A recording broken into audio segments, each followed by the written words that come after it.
Okay, let's get started. Welcome to tonight's Design Review Commission for Wednesday, January 20th, 2021. We have a roll call, please. Yes, Mr. Chair. Commissioner Krelling. Here. Commissioner Gorney. I am here. Commissioner Valia. I'm here. And Chair Killian. Here. We have a quorum. Vice Chair Case will be unable to join us this evening. She's got a calendar conflict, so it'll just be the four of you. Okay. Pursuant to the Governor's Executive Order N-29-20, City Commissioners may participate via teleconference. Teleconference locations are not open to the public pursuant to California Governor's Executive Order N-29-20. If you'd like to join us on the tonight's meeting, if you'd like to participate, the Zoom meeting ID is 969-6810-9171, and the login password is 222208. If you'd like to join us by phone, the number is 1-669-900-6833. Okay, with that, item number 2 is the consent calendar. We have nothing on the consent calendar. So moving to item number 3, which is public communication. Hang on, Mr. Chair. I would like to, if we can, move item 4A, the Foundry extension, up to a consent calendar, if that is okay. Okay, does anybody have any objections to that? No. Okay, so that is the Foundry. It's a second one-year extension request. And so that would now be on the consent calendar. And so do we have a motion to approve the consent?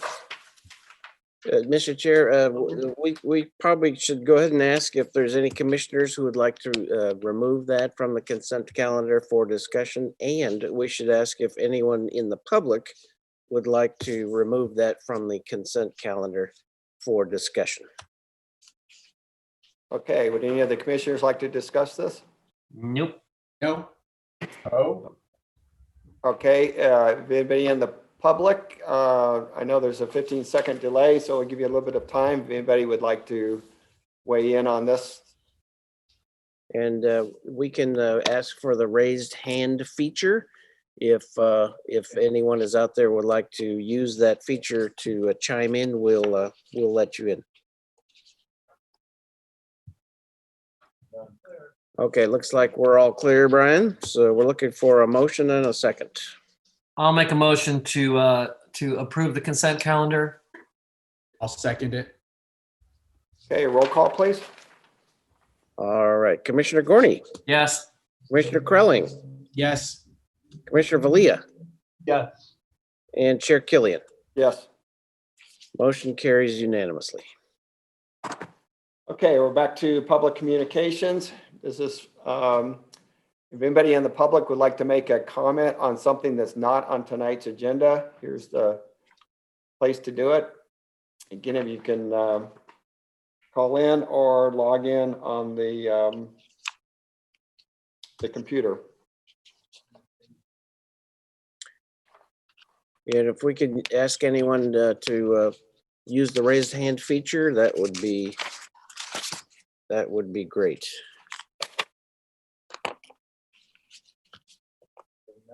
All right, we're seeing none, Mr. Chair. Okay, with that, I'm going to close the public hearing and let's move on to item number 4, which is the public hearings. Tonight we have one project, which is the Rooftop Restaurant and Rooftop Bar building remodel. If we can have a staff report, please.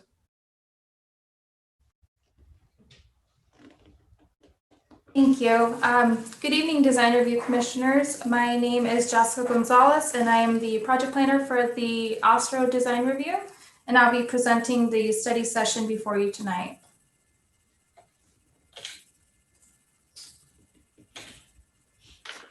And so getting started, the project site is located at 1403 Locust Street. The parcel is at the northwest corner of Locust and Cypress Streets.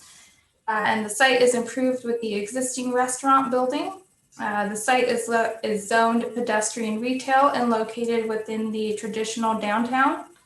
And so moving into the new project, the applicant is proposing a new interior layout for the existing restaurant building, including a new elevator and stairwells to provide rooftop access, a complete exterior remodel, and a new rooftop bar area with open air dining. And so here's a street view of the existing building. The top photo is the view from Locust Street, and then the bottom photo, the view from Cypress. As you can see, the existing building mostly has a red brick facade with some green tile details and a gable roof with gooseneck lighting. And so moving on to the proposed rendering, depicting the proposed design, the applicant is proposing to paint the upper portions of the red brick veneer an off-white paint color on both frontages, and then stuccoing over the lower brick portions. A new gray standing seam metal roof is proposed that will tie into the new neutral color scheme. While providing a modern transition from the ground floor to the new rooftop bar area. And the new concept really centers around providing an open air dining rooftop, new outdoor dining seating areas along Locust as shown on the rendering, and then incorporating different types of operable doors and windows to provide alfresco open air type dining. And so moving on to the new proposed rooftop area, in total, the new rooftop will consist of a 1,300 square foot open air dining space, and that's outlined in yellow on the rooftop plan. That area will accommodate dining booths, bar seating, and high top tables. And then about 700 square feet of enclosed space that's outlined in red. And those enclosed spaces will include a new kitchen, bathroom, lobby, and storage space on the rooftop. And so here's the proposed north elevation, displaying the new rooftop steel trellis structure and 3 curved retractable awnings. And then this elevation also displays the 4 new operable storefront glazed openings on the ground floor. And as you can see on the elevation, there's a new entryway tower. That tower will be completely cladded with blue decorative tiles, returning on both sides. 2 decorative blue tile options are proposed for the DRC's consideration. And so here's the proposed south elevation, displaying the new stackable doors and sloped skylight roof system overhead. As you can see, the operable storefront doors span about half of the building length, and then on the side, there's a new takeout window and counter proposed. And so now getting into landscaping, the applicant is proposing rounded rectangular planters along the Locust frontage on both sides of the entryway and new seating areas. And then additionally, a green living wall is proposed along the southwest end of the building facing Cypress Street. And so for project signage, only 1 wall sign is proposed. The sign includes the text Ostro on a recessed blue light box with white acrylic push-through letters. Although the sign meets the sign ordinance criteria, staff is recommending the applicant consider individual mounted letters with halo illumination to comply with the design review guidelines. And so moving on, as noted in the staff report and elevations, a takeout window is proposed on the building exterior. That takeout window requires a CUP. In addition to the standard CUP findings, the DRC shall make a recommendation to the Planning Commission regarding whether or not the design complies with the general plan and architectural nature in the zoning district.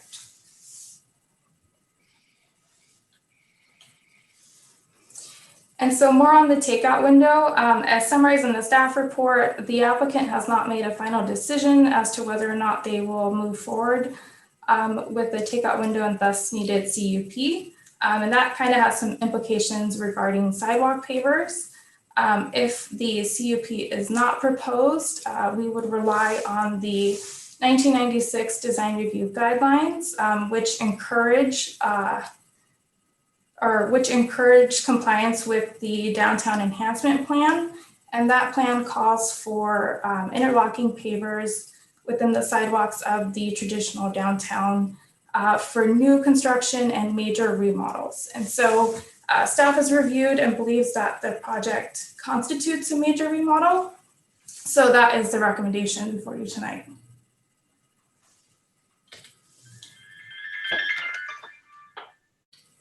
And so there are a few staff recommendations for the DRC tonight on the study session. First being to provide overall feedback on the remodel, including the two tile options and then the proposal to paint the brick. And then secondly, to provide feedback to the Planning Commission on the proposed design for the takeout window if needed. And then lastly, to consider the design review guidelines and downtown enhancement policy to make a preliminary decision on whether or not to require the sidewalk pavers.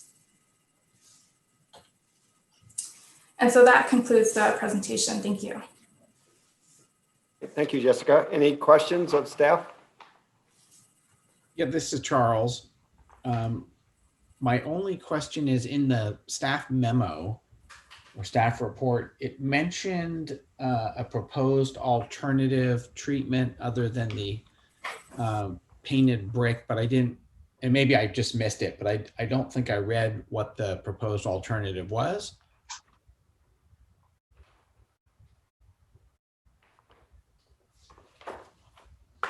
You're saying, did you say an alternative to painting the brick? Yeah, let me just go back to my browser here where I've got the staff. So on page 4 of the staff report, kind of in the middle, the second bullet, it says painting of the brick veneer, but then in parentheses, an alternative solution is recommended, especially along the north elevation property line. Was there an intent from staff to actually tell us what the alternative solution is, or just saying you want something alternative? I think the note was more regarding any potential concern for maintenance on painting the brick and potentially them looking into an alternative material. Okay. I know there have been some concerns in the past. So for this one specifically, I believe, and the applicant can more speak to this, the areas under 9 feet in height are going to be proposed to have some kind of a skim stucco coating, and then the upper portions are going to be painted. But I believe there have been some concerns with maintenance in the past. So we were wanting to get some feedback from the DRC and then potentially if there are any recommendations. So we didn't call anything out specifically. Okay, thank you. Yeah. Joseph? Couple things. Did all the other buildings around it have to do the pavers? Like, you know, when the Cheesesteak building was remodeled and when Festival Cinema became a new use, I'm assuming they did. I'm assuming also that the new building at McDonald's site is also doing the pavers. Ken?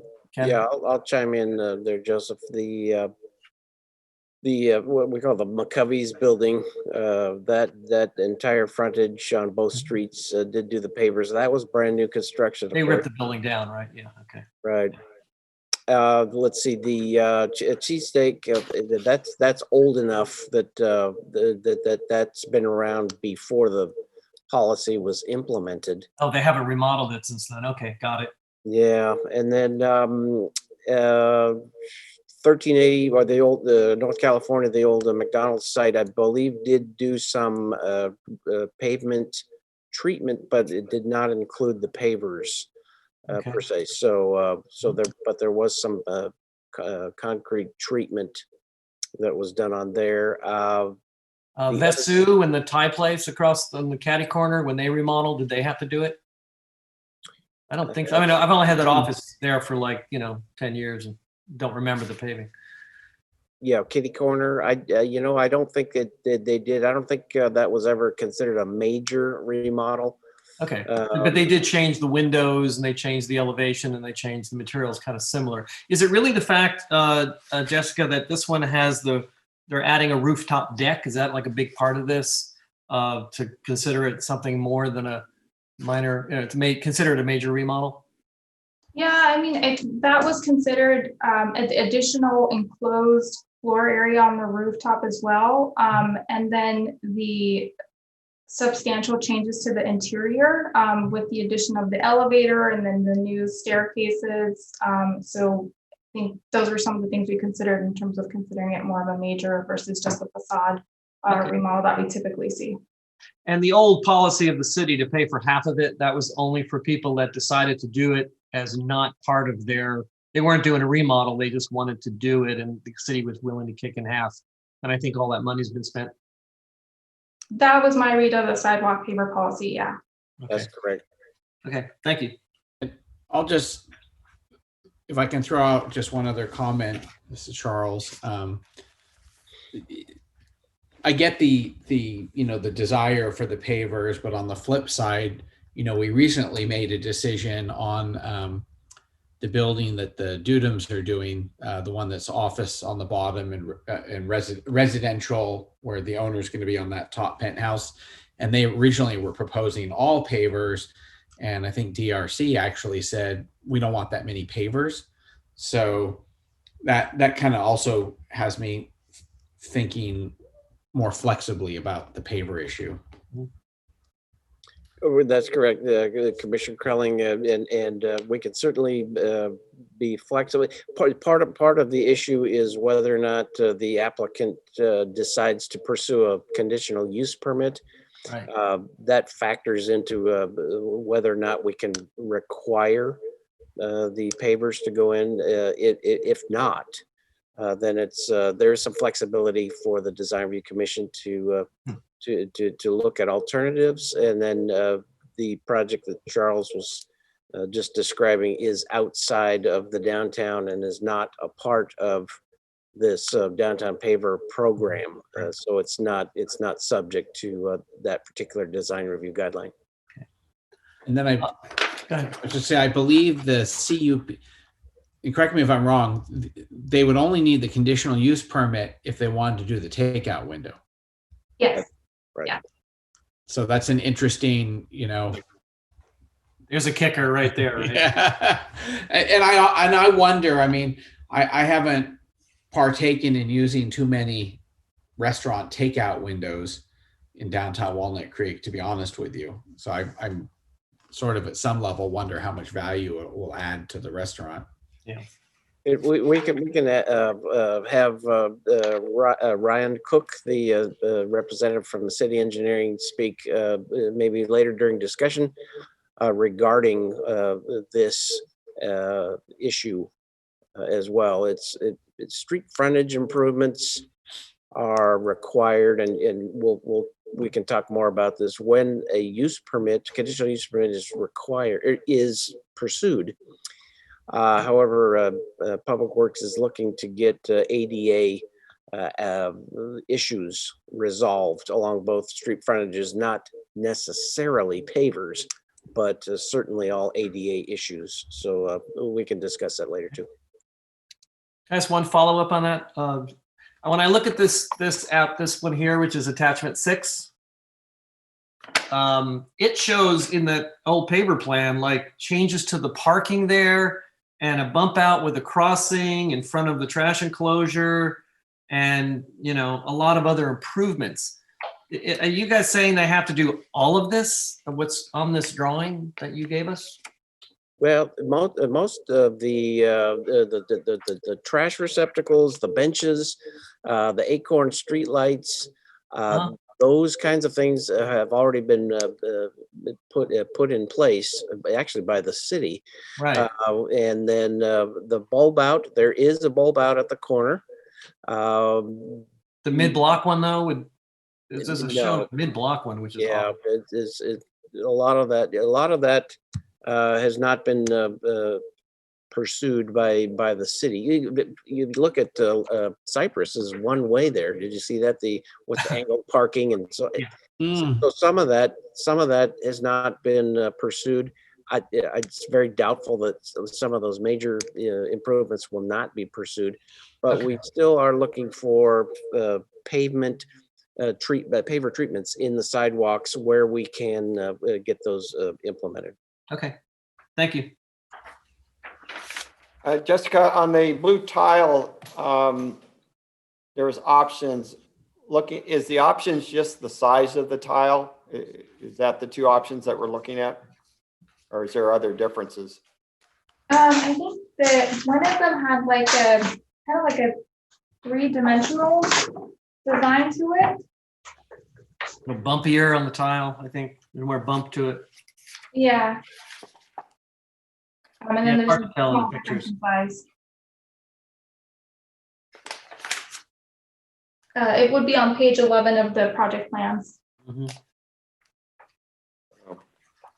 That's clear as mud. Yeah. Sorry.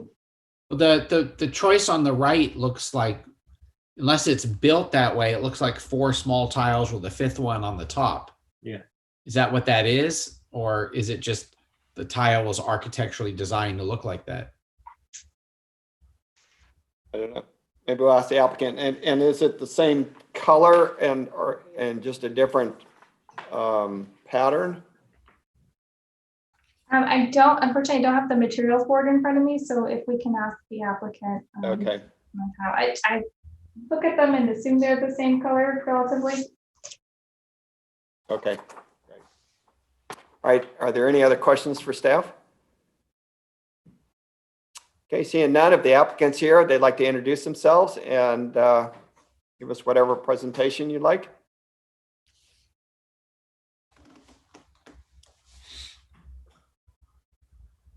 There's that Hi, raised folks. hand. Yeah. Well, thank you very much. I'm Ralph Gentili. My colleagues are on the line with me. Candace Goodwin. She's volunteered me as the presenter, and that's a role I enjoy very much. That's probably why she volunteered me.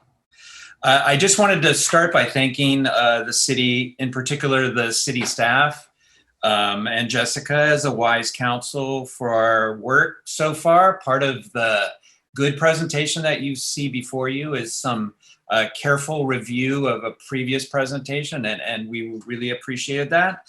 And also for Ken, we had an online meeting with Ken earlier too. And actually, I wanted to thank you guys. I know this is something that you guys contribute your time to doing. And oftentimes, I'm sure you're standing in a supermarket line when someone says, hey, wait a second, you're the one that approved that thing, right? So we really appreciate that. We do believe that design review does result in a better project. Yes, it means more work on our part, but we happily do it because we do believe it is a better project in the end. I'd like to go to screen share if I may, and sort of show you what we've got. Again, this is the presentation that which you have seen, and has all the same drawings that you've seen so far. Sorry, going back to that. So I just wanted to share with you a few more photographs of the building, just so some of you might remember that this building was built back in the very late 80s, early 90s, actually by Terra Nova, one of your contractors that's in town, Ron Taylor, who we've worked with before. The brickwork, the look is an old Chili's. You probably saw many of these over time in different parts of California. They're out of Texas, so there were a lot in Texas. And our charge by our client is to move it away from the Chili's look, and to really give a new lease on this restaurant experience. As you can tell, the brick is actually in relatively good shape. And the reason I wanted to show you these is that we feel confident that our treatment of the brick can result in a really beautiful building in the end. You also see that the slate roof is in horrible condition, and you don't really want to see the backside of that. So our replacement of the roof with the standing seam metal is really, I think, essential. Again, you guys know where the restaurant is. We've been working pretty hard to make a restaurant that responds to the needs of our clients, which one of the challenges with the old Chili's is they were very inward looking restaurants. You could not see the bar from the outside, and they were kind of like interior rooms divided up. So our intention is to open this up as much as possible and to provide a number of different dining experiences for guests. We've basically not touched the layout of the kitchen because it's actually it was well built back in the 80s. We're doing all new fixtures in there, but it's actually a sound engine, and it can run a very exciting restaurant. We have gone forward and relocated the bar to be something that's a little better connected to the lounge area in the street. The entranceway is obviously one of the major features that Jessica talked about before. We wanted to highlight the entrance. The characteristic of the food that's being served in this restaurant is a broad Mediterranean kind of menu. The Mediterranean shores. So there are some dishes from Spain, there's some from Italy, there's some from the south of France, there's some from Sardinia, there's some from Greek, there's some from Lebanon, there's some from Israel, there's some from Morocco. So it's really the Mediterranean Sea. And that actually is what begins to drive our experience. So the interior, we also wanted to open up the lounge. You're looking to reflect in the ceiling plan, open up the lounge as much as possible to natural light. That was another characteristic of that old Chili's, was it was even though it was a beautiful day in Walnut Creek, it was very, very dark inside. Our second floor is really a response to the fact that this restaurant had no patio.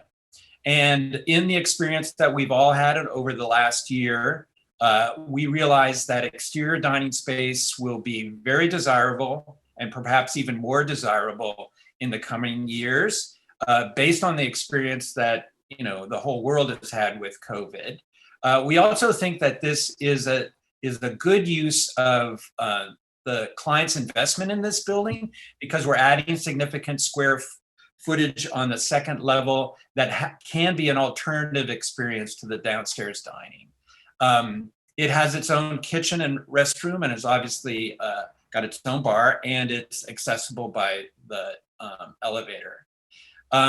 What's very interesting about this second level is that we're using a shell awning system that we've used on a couple of other restaurants, including Vespaio down here next to the Broad Museum, and also in Orange County at one of our restaurants there. It's actually clamshells shaped roofs that park under a garage. That's so the way the roof opens up is that these clamshells park under this final clamshell and leave a great deal of 2/3 of the terrace open to the sky.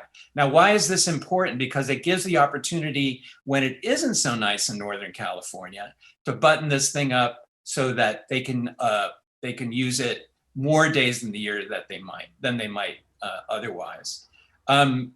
Moving right along, the ground level and upper areas, I wanted to get to this exterior design in relationship to the tile. Candace and I and Ryan have been looking at a number of, for lack of a better word, a kind of really rich porcelain tile that doesn't look like it's an architectural tile, but it looks much more European. The idea is not to have a smooth and perfect exterior tile facade with a lot of shimmer and glimmer. It's really to kind of get into something that feels like it's been there for a longer time. The notion of the smooth stucco up to a certain height is the idea to kind of bring a sort of wainscot around the building to protect it, and also then to have the character of the brick, which we believe is actually a kind of rich material. I realize there's some concern. We've all gone to parts of San Francisco or Oakland where someone has just sort of slapdash whitewash on brick, and it does look terrible. But our intent is to bring this brick back to being actually a very attractive surface, and one that that we can maintain for a while. Again, we're shielding the new AC that's happening on the roof. This section shows you a little bit how the clamshell works and how it covers over the bar area.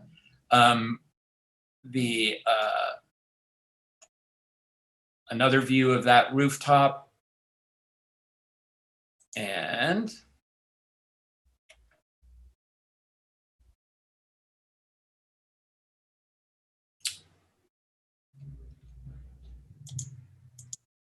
sorry, it's loading a little slow.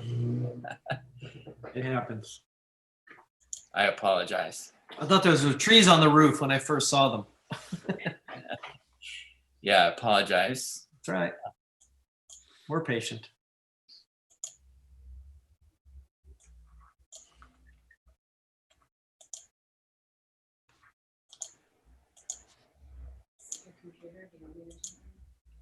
Let me try one more thing. Okay, here we are. Sorry about that, you guys. So here's that facade. Again, the layering look that we're looking for. These operable windows are very, very interesting in the sense that they give a sense of outside in almost immediately, but they also have the opportunity, you know, on a cold December to shut up the restaurant and be pretty tight. We do have a service yard down here at the end, and then we have a fairly large blank wall currently. We're proposing a green wall in this location, and there may be some other opportunities there too. I think you've seen this daytime shot, but we'd also like to show you. There's the operable walls, and you can tell how we're able to turn the downstairs really into an inside-outside space. There are the bifold doors along Cypress, and then the cow wall roof. This is the green wall that we're proposing for the blank area, the currently blank area. And this is a better view of how the clamshells work. Onto the sign for a second. So we're very passionate about signage for restaurants. It's very important. We've worked with Southwest Signs on a number of more challenging sign designs. This one, we're really going to push back on surface mounted back halo letters. We love this idea that there's an internal kind of mosaic that has light coming from behind, because for us it feels a lot more timeless and moves it completely away, in our opinion, moves it away from retail. How it works is that the actual tiles will be, or the sign face will also have the grout lines of the same tiles, and the acrylic will actually be pushed through with the backlighting behind. We have the opportunity, because of their LED, to control their brightness, which is really important, because we make good guesses at what level we want them to be, but the ability to change it if it is too bright or too dark is very important. What we really want is that this nighttime shot gives you that sense that it's it's no longer the White Elephant Chili's that's been there forever. It's a brand new place, but it looks like a place that's going to be there for a while. I think that's most of what we have to share. There were some questions by commissioners as well as staff. So I wrote them down, which was probably useful. One of them was this, was the question with regards to the tile. So the two tiles you have before you are exterior porcelain product made to be used outside. Their format is one challenge. We would like to use a relatively large format because we want it to feel architectural and not like someone had taken a tile that's purpose with something else and put it on the outside of the building. One of those tiles is, each one of them has much more character in the surface. Unfortunately, also availability changes with tile under certain conditions, our current conditions. So we wanted to have two examples for you that we're sure we can get, and that we wouldn't have to come back to you and say that we wanted to change them out. It may be useful before our final review if you can actually physically see the tiles. I don't know if that's possible under COVID conditions, but that would be great. We could also, Jessica, we could potentially send you more. I'm not sure we can come up with five samples, but we could certainly send you another sample that could make its way around to the commissioners. Charles, I think you had the question in with regards to the material that we're using on the lower level. That would be a smooth coat stucco over the prepared brick with joint lines whenever there's construction joints. I think the other question was what treatment would be doing to the other wall. So the north side, which faces the restaurant next door to us, is also brick. We would be painting that white. And then the other wall, which faces an existing building, we can't really access that because it's only 4 or 5 inches between us. So that would remain the red brick that the building currently is, unless we were able to get in there and to paint it. I'm not sure that we would be able to do that. The other questions that you guys had was in relationship to the takeout window. And that's kind of seems to be joined in a way with the paving question. So look, we're making, not we, but our clients are making a substantial investment in this building. The last thing we want to do is to make this beautiful building and have a crappy sidewalk. Literally, that would not be very good. At the same time, substantial street level improvements on public right-of-ways tend to cost more than anybody imagined. So I think what we want to look at is if we can find a happy medium that pleases everybody, meaning that we get we contribute for us to get a sidewalk and street trees and whatever that brings this corner back to the level of the future building. At the same time, we don't make a massive investment in city infrastructure that then we have to pay. We have to earn money to pay back. Firas is on this call, and Abdullah may be as well. We would still like to think about whether the takeout window, which from my understanding requires the pavement, and move that back to a takeout situation where either drivers or customers are coming inside the restaurant. One thing that we know from COVID and all our restaurant operations, by the way, we're restaurant architects, that's all we do, is that the takeout business is the only thing has kept some restaurants alive. And also it's now ingrained in restaurant guest experiences much more to a level. It was growing anyways as a trend, but to a much greater level. Therefore, our expectation is that you will see restaurants, well, they're probably currently behaving in a way like a takeout window where people or drivers are coming to pick up. But in addition, I think you will see restaurants coming back to you saying, we need this possibility. We need this potential other revenue stream to survive. So whether it's a window or a counter or something on the inside, I would guess and I would wager that you'll see more and more restaurants when they open back up, and hopefully they will soon, still wanting to have this takeout component.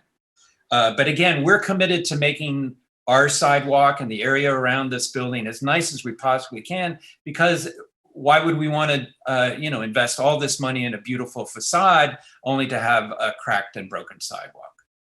I think I'd probably run through my time. I don't see a timer, but I am going to take the cue from my colleague and shut up. All right, great, thank you.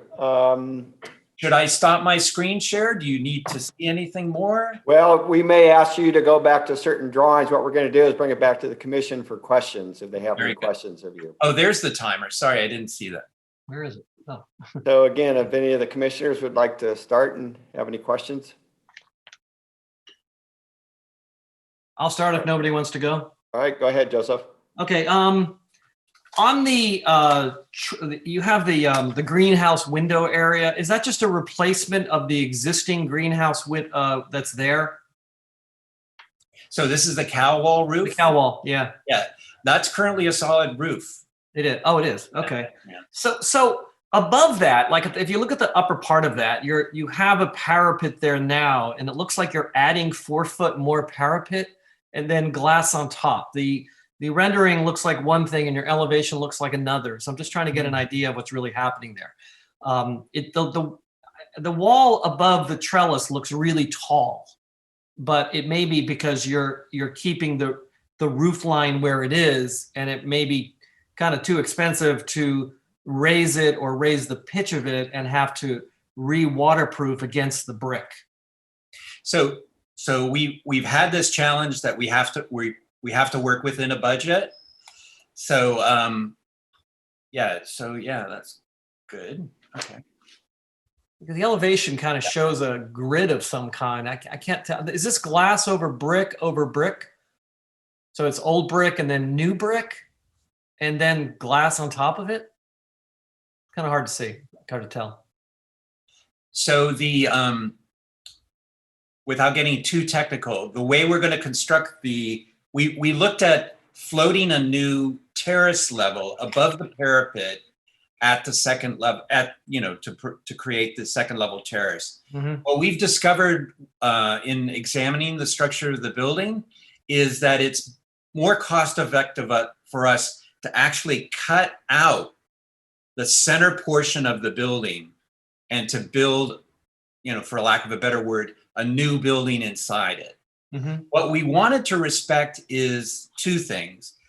One of the requirements of the city is to have parapets and screens around mechanical that's high enough to shield them.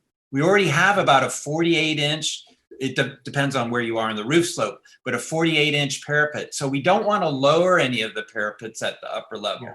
Well, I'm not talking about the ones in the back that do the equipment. I'm looking at the one straight above the greenhouse. There, you go up, it looks like 6 feet, and then there's like a white line across, and then there's more brick, and there's something on top of it. Yeah, and I just can't tell what that is. Yeah. Yeah. So Candace is chiming in, and we've never really worked out how to do the echo thing.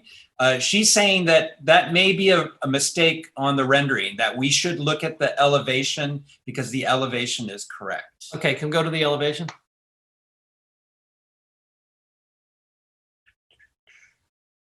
It would be the next one, the one on Cypress. Yeah, that one.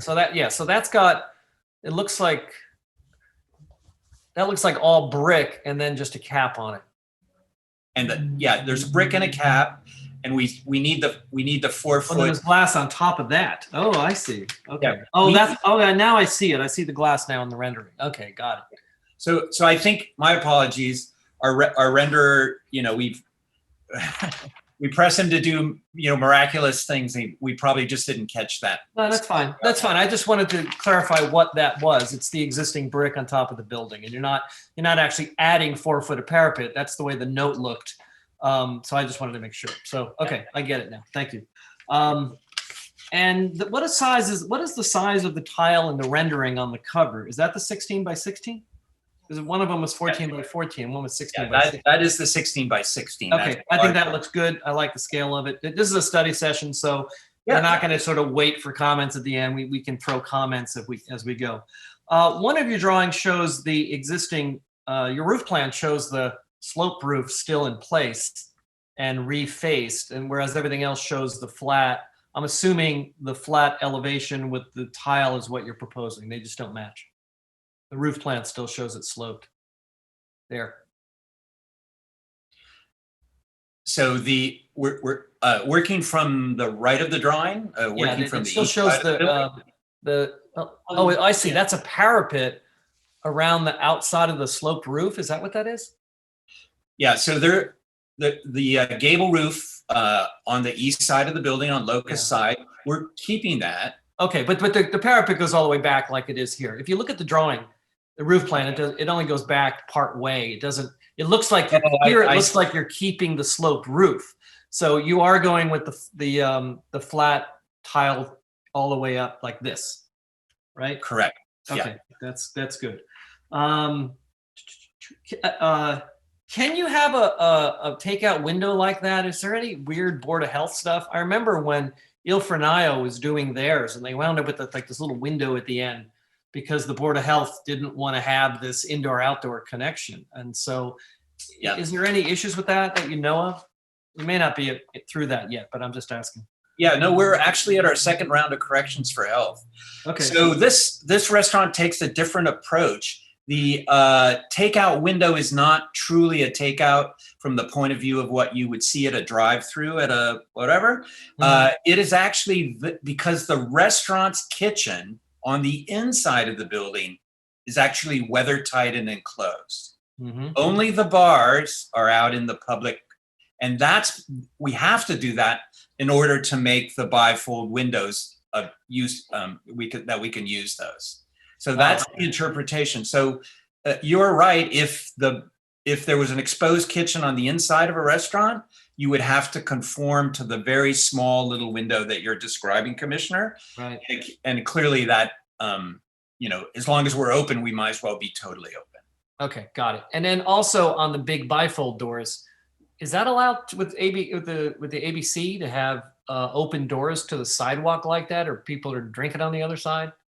So the ABC requirement at the state level is for there to be a physical barrier. So we do need a physical barrier rail. That's not so much that people, it's made to make sure that people don't wander with a drink out onto the park. They're talking on their cell phone and they take their glass and walk out. They're not meant to do that. But the other reason that ABC wants that is that they have a lease premise diagram that shows the area where alcohol can be served. And if they see alcohol outside of that area, they will cite the restaurant. So so they won't be as you saw the railings on the very front of the building on the Locust side. They won't be as elaborate as that, but we do need those railings. So good. Okay, that's something we'll be looking for. And the other question is that you have on your cow wall roof is broken into 3 sections. Is there like a structural member in between that's going to sit on a big giant steel beam that's going to go from wall to wall? So the cow wall roof at its lower portion does sit on a tube steel that runs the length of that. Then you see the intermediates that are picking that up. And then at the building wall, the old parapet wall, we're gonna have support there. Matter of fact, in our last conversation with the structural engineer, it probably will be a moment frame as well. Okay. Because we've taken out a lot of interior walls. And what happens on the street side? Is there a post or is there just a giant steel beam going across? There are posts in between. So if you go back to Oh, because there's some weird posts that are not on any centering with anything. They're just like, there's like 4 posts shown on the street side and they're on the plan. I don't know what those are. They didn't. So my question is there going to be 2 posts then coming down off the cow wall that then you're going to be part of your railing or something with the glass behind it? Yes, you are correct, Commissioner. There will be some intermediate posts, which we will, coordinate with the cow wall spacing as well as the structural spacing. Okay, that's just some stuff we'll be looking for later that it's detailed, so that's good. You show in one drawing swing doors on the openings to the street, and then I think then you show the detail with the vertical bifold, yes? So the vertical bifold is what you're planning on doing on those triple windows? Are those bifolds that go up or are they swing doors? I can't tell what they are. So on this elevation, we're showing the overhead awning style windows, the ones that bifold but horizontally go up, the ones that you saw in the presentation. Right. There has been some part of the challenge with projects like this is that we continue to develop as drawings go, as we go along. And operationally, there's been some question of whether we should have operable doors for that northernmost in lieu of the overhead. Okay. And the reason to have those is the potential of separate. So for instance, if there is, I'm just making this up, but if there's a New Year's party on the roof, but the downstairs restaurant is working as well, the operator may want to have a separate entrance for the second level where you're not going through the restaurant to get to it. Uh-huh. But these doors, like on the right in that gabled bay, that's a vertical bifold that goes up. Yeah, I may have skipped over too quickly. That was in our. Yeah, no, we saw the details. They were in the Okay. drawings. I just wanted to verify because on one of the drawings it shows a swing door, and I wanted to see that this is what you want to do. And is there any issue with it sticking out into the public right of way if you have two of them in the corner? So make sure you can do it. I think it's a great idea. I just want to make sure it's feasible. It's a very good call. We've successfully done them. Public Works may want to weigh in. They do obviously project while they're operating. They project lower than the allowable 8-foot clear. But once they're open, they are within within the projection that's allowable over a public right of way. It is. Okay, good. I know somebody else in the town wanted to do bifold vertical doors like that. They wound up being so heavy and they had trouble with the structure. So I'm glad that you're using a pre-engineered system because I know they can be problematic. So Joseph, staying with that, there's some trees. You're not showing trees in your elevation, but there are some street trees. Do you know that they will, is there clearance between the trees and that window system? Have you checked with that? Yeah, fortunately, we do have the width of the sidewalk. The trees are a little bit further back. Our rendering, we left the tree wells there, but not the trees. So that might be a little bit, I mean, again, do you want to see the trees? You want to see the building? We thought maybe you want to see the building. I drew them in mind just to realize they're there and it gives a nice break to the front of the building. So there they are. And our understanding from some staff, from a staff meeting that we had before, is that some of the trees may be part of the requirement to change. So, okay. Two real quick last comments, questions. Is there a gutter on the metal roof to bring the water out, or is it just going to pour down the front of the building? No, we have a gutter. There is going to be a gutter. Okay, there is currently a gutter, and we're planning a gutter. Cool. And when you do the final rendering, let's make sure that detail is correct. I mean, I love the way it looks now, but it would be a bear to be underneath it. And my last comment, and as a comment, is that I love the signage, the way you have it. So there you go. That's it for me. Thank you, Commissioner. Yeah. Okay. Charles, you want to go next? Yeah, sure. I really, Oh, go ahead. I don't have any questions. Commissioner Gorney took us through a lot of great points and questions, so thank you. That was actually very educational for me. I'll just say on the whole, I really like this concept. Thank you. The rooftop restaurant, we have another rooftop restaurant not that far from there, extraordinarily popular. The fold up doors to give you the indoor outdoor, we used to really enjoy that at Corners Tavern, even though they were more like, I think they were more like roll up garage doors, but still, we go for Sunday brunch down there and they'd open those things up. And that was really awesome. I love I guess what we're calling the greenhouse or the glass roof with the open bifold doors. I'm thrilled to see somebody want to invest in this corner, in this location, and do something with the tired old Chili's building with the tired old Chili's building look.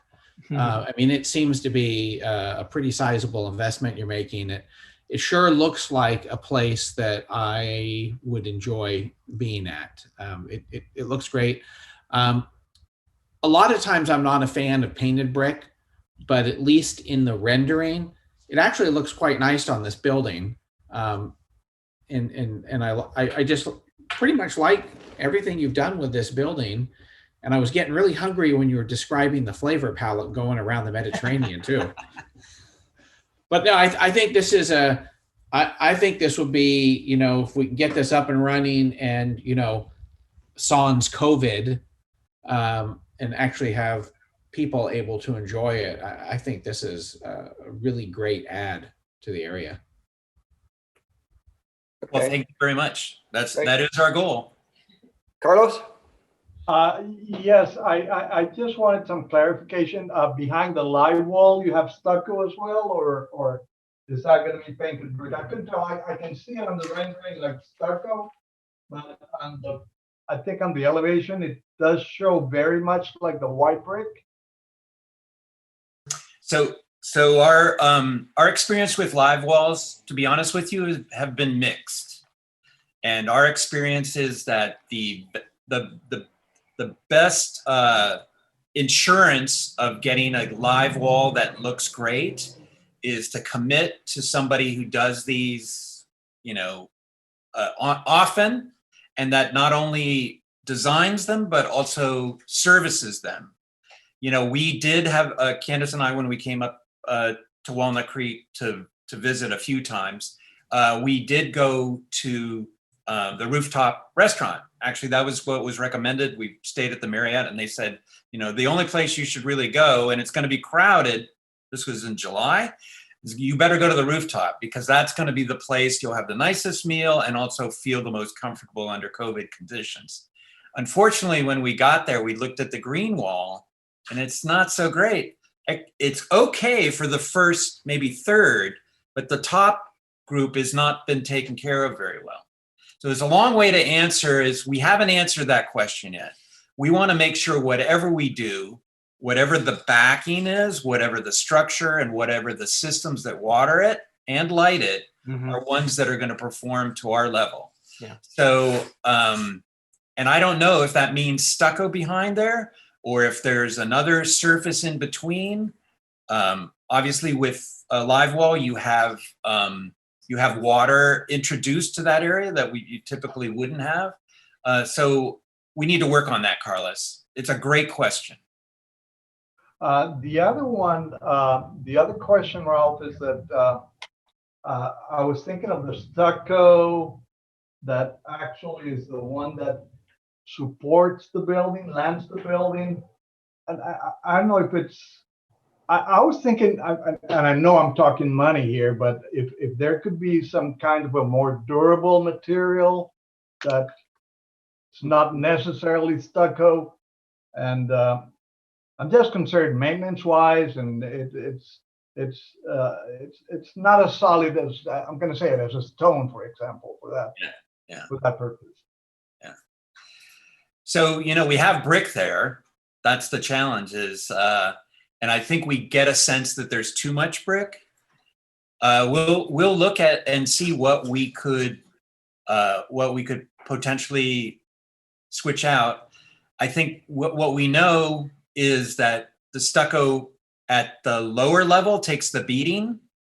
So we might look and see if there's a base material that could be done lower down toward the area that people would be knocking up against or whatever. But I wouldn't fracture the stucco. I wouldn't add a third layer of things. I mean, a third line of things. I like the idea of this thing sitting down on those columns, but it's the durability of the column that I'm concerned with. I'm thinking that stucco probably doesn't convey that sense, or I don't know. I'm talking durability here. Yeah. Well, stucco does have the advantages that it can be repaired easily, quickly for a moderate amount. But again, I think we hear you loud and clear. The durability is an issue. Our client's lease on this property is 10 years plus, another 10, and that's because of the investment in the roof. So they're here to stay. We'll look back and see what we can afford and maybe come back with some different options. Yeah, and then the other thing, I would like to see what's happening when those two materials transition, be it stucco and the brick or any other material and the brick. What's happening there? What's actually creating that separation of the two materials? Yeah, good point. Yeah, to dovetail on that, you could always go to like a Marlex or some kind of a acrylic stucco. They would have the durability that Carlos is talking about, but still give you that hand troweled look, but be a little more durable. I think we had that same issue with one of the stores in town. Can't remember which one it was, but and that's what they did, and it seemed to be holding up pretty well. But we have had that issue with some stucco buildings in town. Yeah. So. Good tip. Thank you. We'll look into it. And then, I mean, the sense that the bill, it's completely, I mean, you're going away from the Chilean image, which is what you wanted. I mean, you're being very successful with that. And I think it's more contemporary. I think it's, but it's not extravagant, which is a great thing. I mean, it's a building that's going to stand the test of time, I guess. It's simple and it's solid, and it makes a good gesture to that corner, which I like. Well, thank you.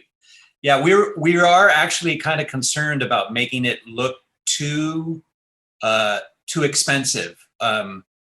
If it starts looking like a jewelry store, like you have a Tiffany's in town, if it starts looking like a Tiffany store, we didn't do our job, because these operators, these tenants are very welcoming, very they currently have an operation in Walnut Creek, and they've made a commitment to Walnut Creek with that operation, and now they're doubling down. So they want it to be successful, and they want people to want to go there. So.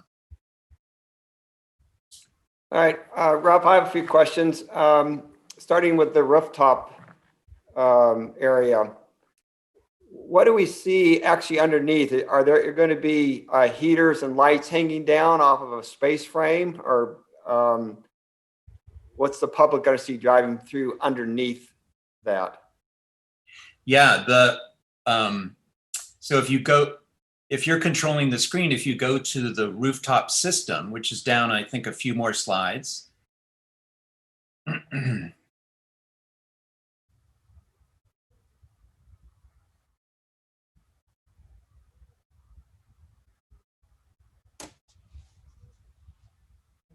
There you go. So this is Javier's in Orange County, down at the bottom. You see the character of the interior of the space from the slide that you see there. We use electric heaters, so they're a little bit more delicate, and they're actually much more, well, the Irvine company requires us to use them because they will not accept gas heaters. They think they're really ugly. So we always use them, and now we've used them kind of worldwide on all our projects. So they're going to be shown there. There is some ceiling fans, because we do have a situation where Walnut Creek gets hotter than other parts of the Bay Area, which is nice, but we have to move some air around. The character of the ceiling is what you see is a kind of translucent fabric. And then obviously there's some speakers and lights. Our lighting, and I can't wait to show you this, our lighting designer, Ruzika, who we've worked a lot with in Vegas and other places, has a great lighting scheme for the second level. So we'll include that in our final presentation, or if it's done earlier, we'll send it to you earlier.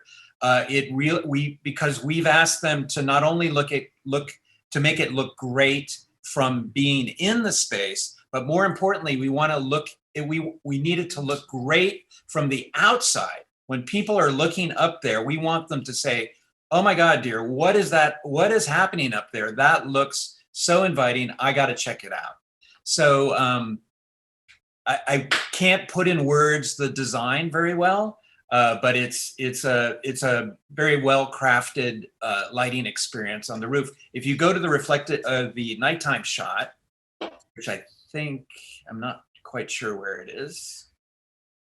And Number 26 on my set. There it is. So we want the character of that second level to feel very inviting, very attractive. We want glimpses from the street of activity up there. We want to see sort of an elegant rooftop experience.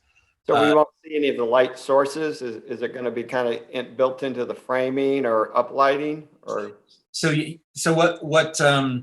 their mantra of what we want this building to feel like is that it's an internal glowing lantern. So you don't see the light sources as much as you see the glow. And I think they're beginning to achieve that on the ground floor. We want more of that on the roof. There will be up and down can lights that will light both the underside of the canopy, so you'll get a soft glow on that. But there will be also some controllable specialty lights up there to give it a little bit more zip. Okay. Getting back to Happy to send it through staff as soon as we've got it. Okay. Staying with the gutter question, stay with this picture. Will there be gutters and downspouts then to where we're going to lose a little bit of the Christmas and the clean architectural lines, or what do you plan on doing with the downspouts? So, we toyed with hiding the downspouts at the end of, so that they don't, the gutters. We toyed with, talked to our metal roof manufacturer if they can make the gutters integral with the drip line so that it would almost appear like what you're seeing. And they gave us a price to do that, but it's really, really too dear. We do believe that the gutters are necessary, though we will keep the profile really crisp and we'll use the same material that the roof is being made out of, the turncoat. Might be able to tuck them in over by the blue tower and you won't notice them so much. Yeah. The downspout. Okay. On the south side where you have that glass enclosure, I was kind of wondering, have you done, or what's the E factor? I'm just wondering if that's going to be like a heat sink area. You're going to have 3 bright white masonry walls, and then this glass, and that's all getting southern exposure. So how comfortable is that going to be? So it's a good question.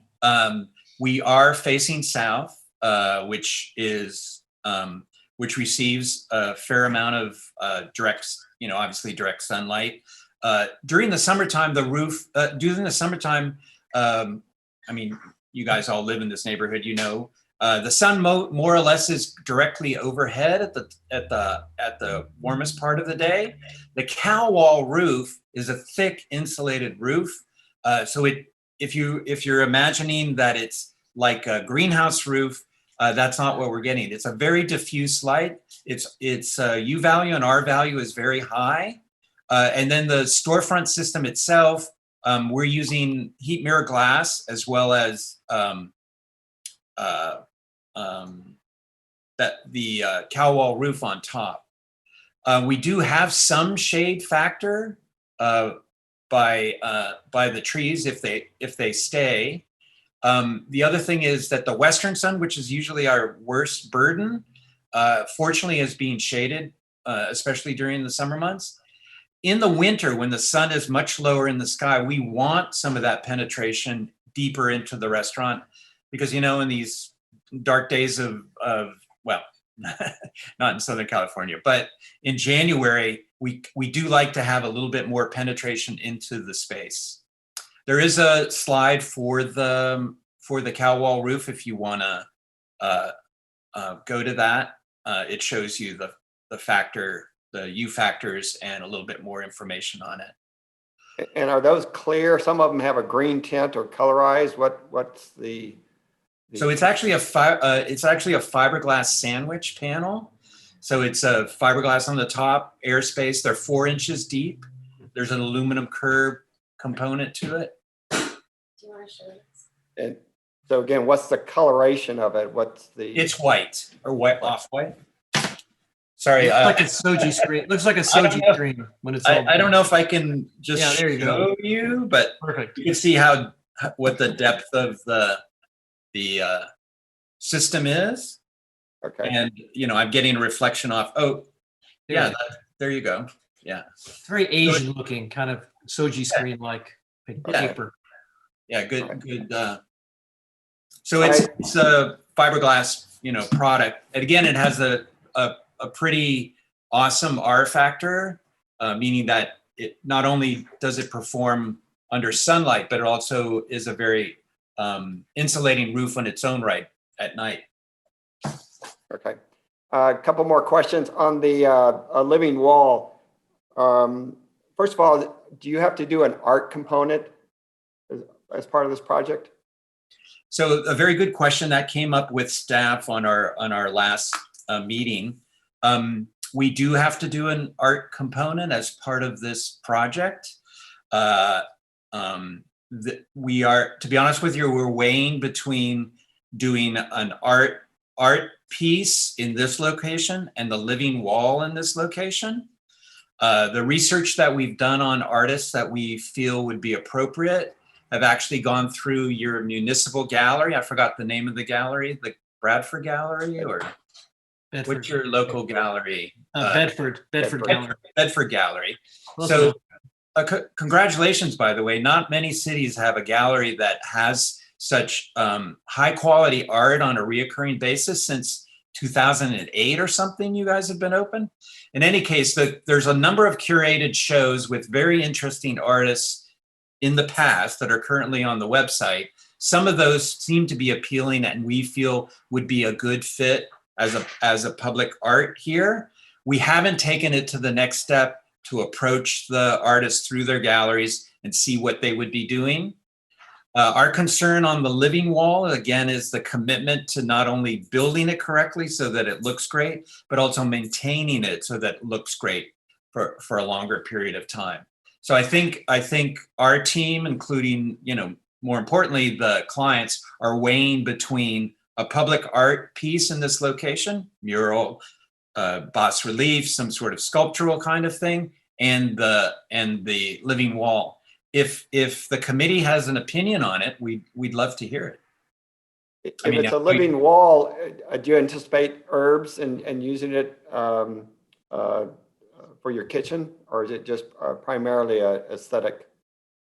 So the health department has mixed results, or will give us mixed readings on whether we're allowed to use product that we grow in our food. Sorry, they sometimes call me Professor Ralph at USC because that's where I teach. But if you grow your own food, someone has a bad experience at your restaurant and you've grown the food. Health department wants to know where the food came from. It came from you. I mean, the raw material of the food. They don't know if someone threw something into the wall, put out a cigarette in there. I don't know what the contamination was.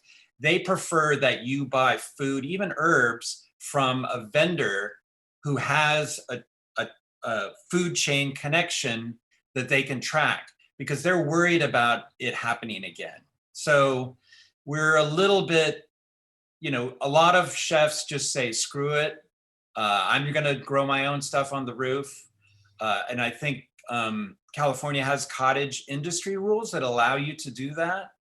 But I don't want to commit. I don't want to commit tonight on behalf of the operator that, yeah, we're going to be growing all the basil there. You'll have to come down, because it may not actually be as feasible as it sounds. It's a great idea, but you see the challenge. And then my last question is, getting back to the sidewalk, we really haven't talked about it. Having listened to staff, do you have, what is for coming back? Do you have anything to give us now? Have you running up the flagpole yet with the clients to some sort of a paving pattern that you're thinking about?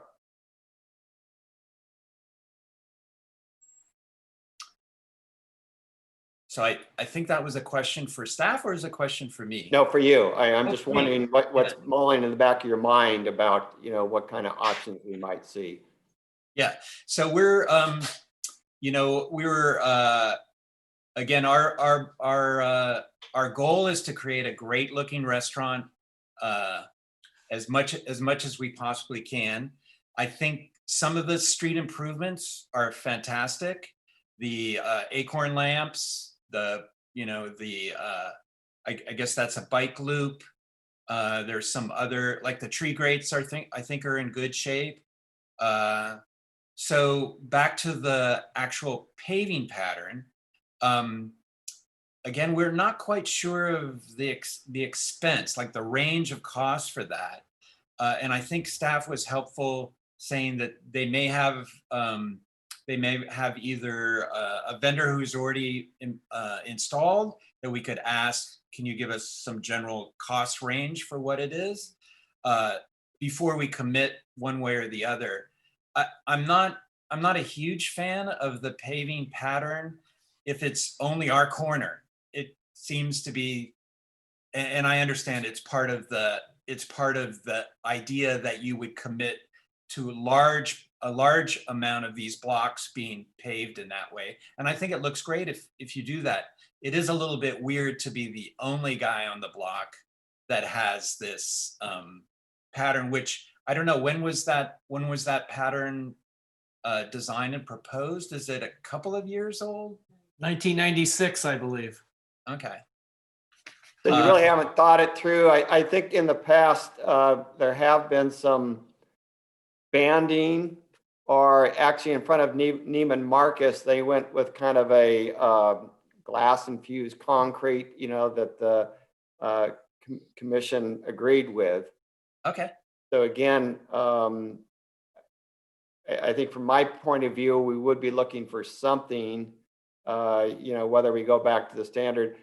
I don't know that the red brick with what your palette is showing, it might actually be in conflict, but that's not a reason just say we're not going to do anything. So again, I just think you ought to have it in the back of your mind to come up with something. It may not be the entire paving as what was shown in 96, but I think it does deserve some thought and some design elements.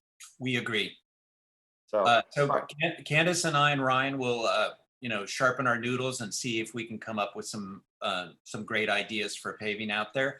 Obviously we would like to retain as much of the more expensive elements like the curb and gutter, the treat grates, the lights, any other things that, are currently improvements that are in place. But we can certainly come back with an idea or a few ideas. All right, unless there's any other questions, I'm going to open this up to the public. I have one quick question. Sure, go ahead, Joseph.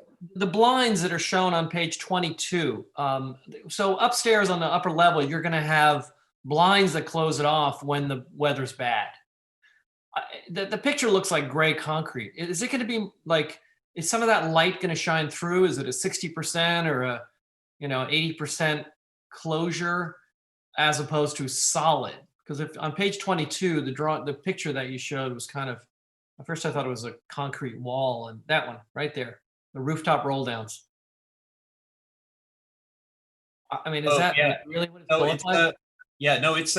So it's basically your sunshade roll down device. Okay. Yep. So if you look at the, unfortunately you're right, the rooftop roll down in that particular case, the color that was selected is very much the gray of the concrete frame of the building. We're going with an Italian manufacturer, Ferrari Soltis, and the color is bronze. Mm-hmm. Okay, I see it there on the left. Yep. And what's the transparency, Candace, about? She's just going to grab the fabric off the fabric shelf and tell us. Okay. It looks good in the picture, but it doesn't. I mean, in the sample, but not in the picture. Yeah, it has transparency. Thank you, Candace. So I'll I don't know if this makes any difference to hold it up. From here. Oh yeah. Okay, good. That's what I was hoping for right there. Yeah. We use a lot of that on our projects, so that's much better. The light shows through, and you can see people kind of. So that's good. Yeah, okay. And it's not a complete, like if it's blowing wind and rain, this isn't meant to close off the roof, from that point of view. No. But it does provide a weather barrier up to a certain point. Maybe not the hurricane winds we're meant to have, but we want to extend the useful life of the roof. We don't want to put all this effort into it and only be able to use it, 60 days of the year. That would be not very useful. Got it. Thank you. Okay. Any other questions right now? Okay, if not, open it up to the public. Again, if any of the public has been patiently waiting, if you'd like to participate, the ID number is 969-6810-9171, with the password being 222208. And the phone number is 1-669-900-6833. So again, I guess if you can do the raise hand option, let Ken know if you'd like to participate. All right. See one raised hand. Oh, apparently one of the business owners wants to make a statement. So we'll go ahead and bring that person in. Oh, okay. Mr. Taleb. Hey, good evening, everyone. My name is Abdullah Talib. I'm one of the owners, and I just wanted to take this opportunity to thank the City of Walnut Creek for giving us the opportunity to have this meeting today and discuss the Ostro project. My partner Faraz and I are very grateful to be in this meeting and to be having this opportunity to work with the City of Walnut Creek again. We had a very positive experience with Manakish on North Main Street, and we strongly believe that Walnut Creek is a community that has a lot to offer for business owners, investors, and entrepreneurs. Knowing that Faraz and I grew up in the area, we went to Diablo Valley College next door in Pleasant Hill. I personally went to high school in Martinez, Alhambra High School. So we are very familiar with the area. We consider ourselves from the community, and our families live there. And we are very happy and grateful to be a part of this community and to be able to do more business in this community. And we look forward on working with you for many years to come. And please do not hesitate to contact us directly if you have any questions or concerns. And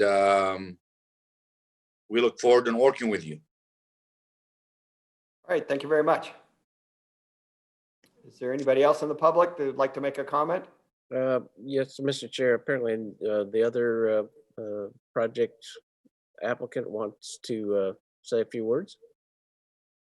Hey guys, very nice meeting. Very exciting stuff. We're just following up on what Abdullah said, and Ralph really did the whole job for us. We're very proud to have Ralph working with us. We hope we were able to answer all the questions for you. I just want to mention that with the going back to a point regarding the ABC and the railing, when we submitted the ABC license, they did see the plan as it is.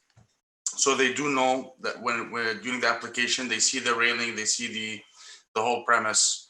So they're fully aware of this, and that's how the license has been issued based on that plans. But this is very exciting stuff. We're very excited to open another restaurant in Walnut Creek. We've worked with planning before, but not with a design review. So this is definitely a new experience for us, but we're learning a lot. Mm-hmm. And thank you so much for your time. Yeah, really appreciate it. Thank you. I see a raised hand for Matt. Is that something or? Is that our Matt? Yeah. I don't see that hand, but we don't have anyone else who wants to speak. Okay. So I'm going to close the public portion and bring it back to the commissioner. Just I think we've kind of already given a lot of our comments, but even if you'd like to sum up some of the comments and perhaps we can give the applicant a little bit more direction for when he comes back the next time. Carlos, would you like to go? Oh, Mr. Chair, if I could just chime in. Jessica, did we have a list of any items that you would like to have addressed, or was there anything that we missed?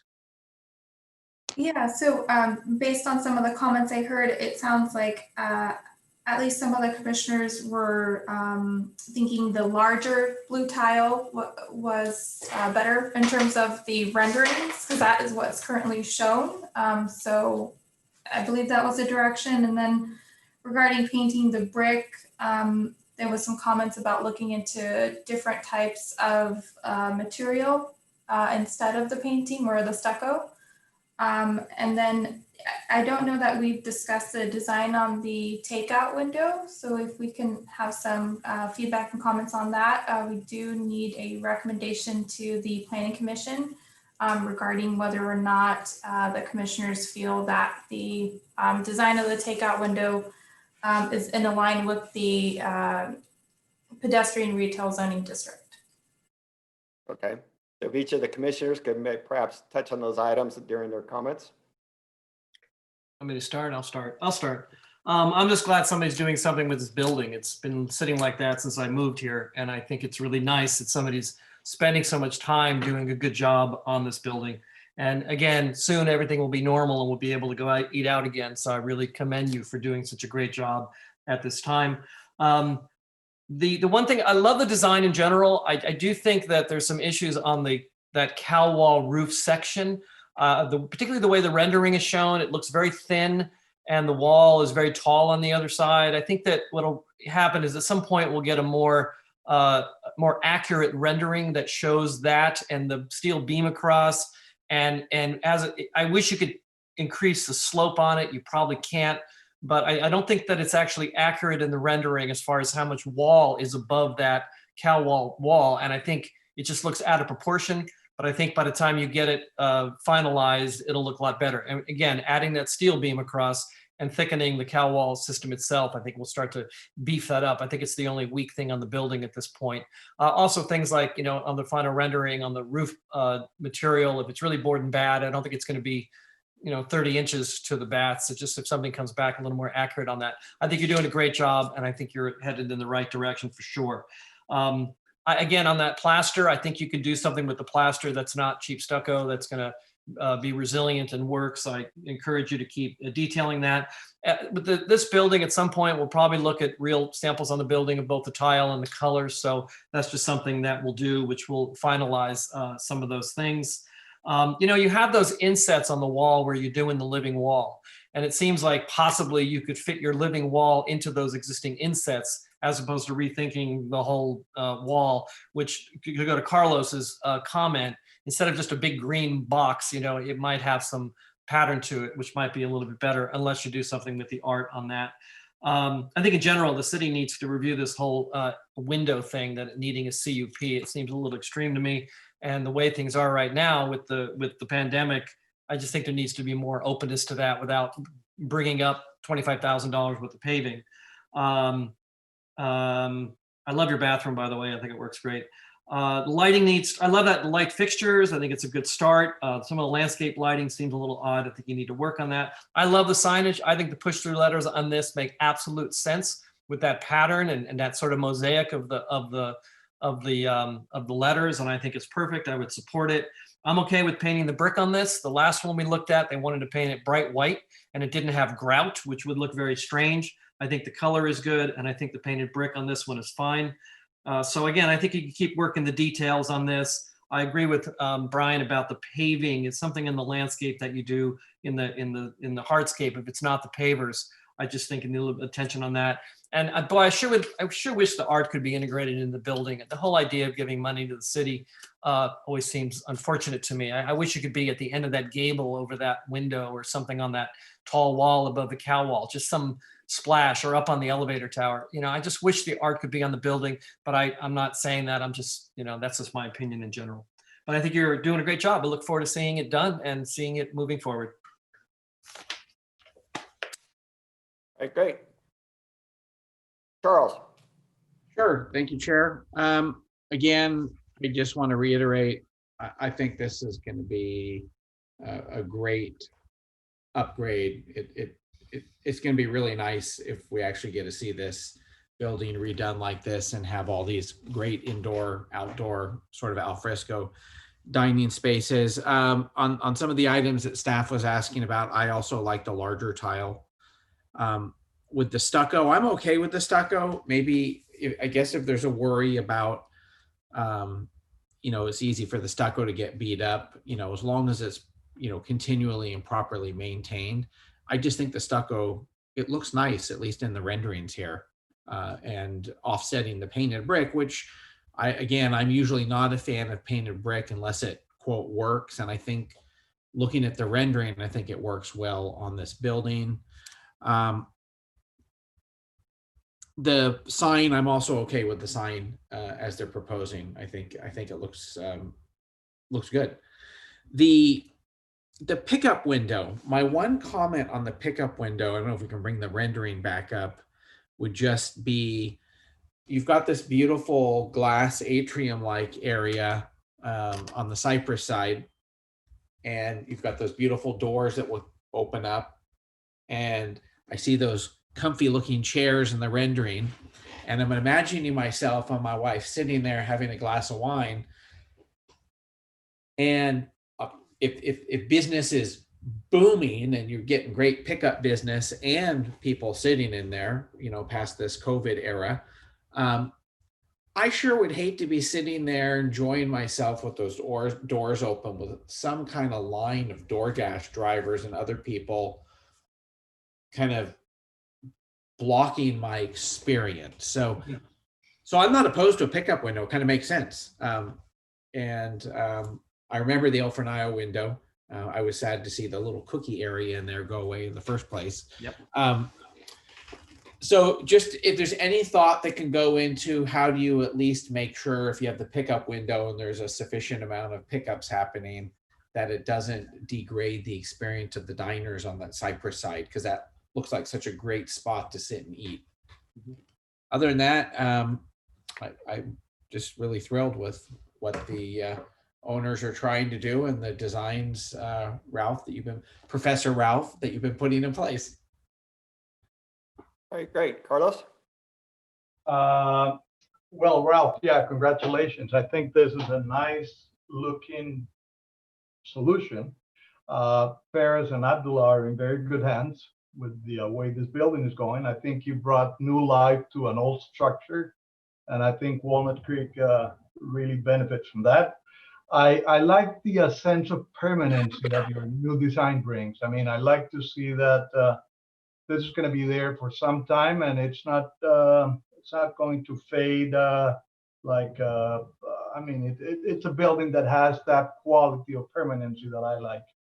I like the takeout window. I think it's it's proven that functionally right now we're with COVID that's something to think about. And then you said there were trends before COVID that were actually indicating that pickup windows were a good addition to restaurants. I'm for the pickup window.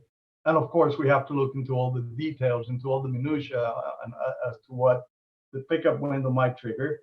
I like the color palette and the materials.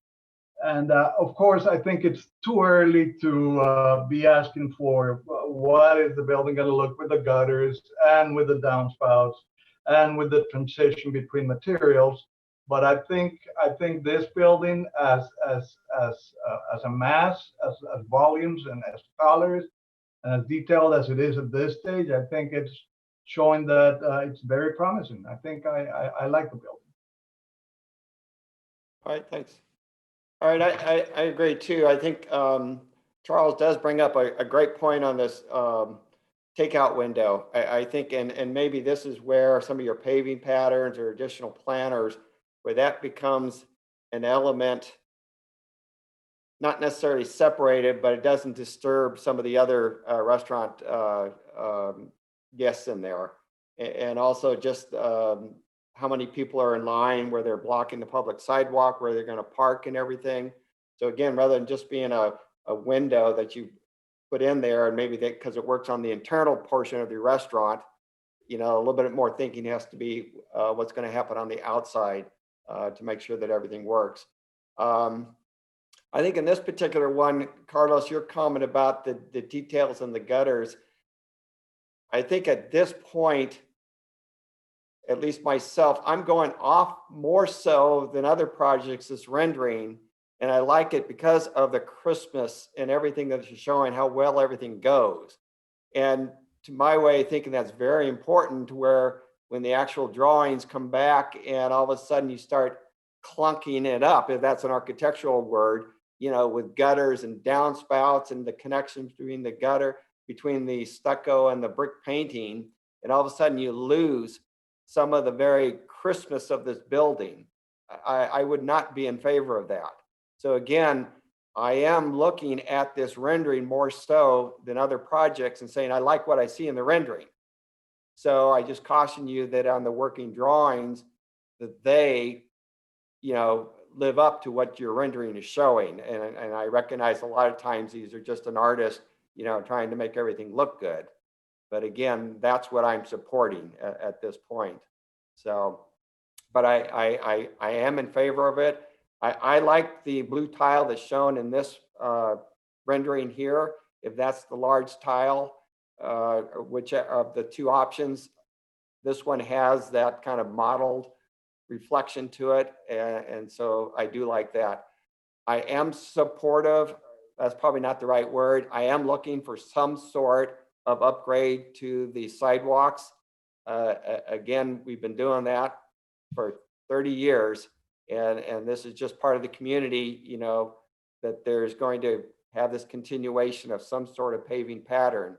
Again, I think your challenge is to fit what the city wants with your palette.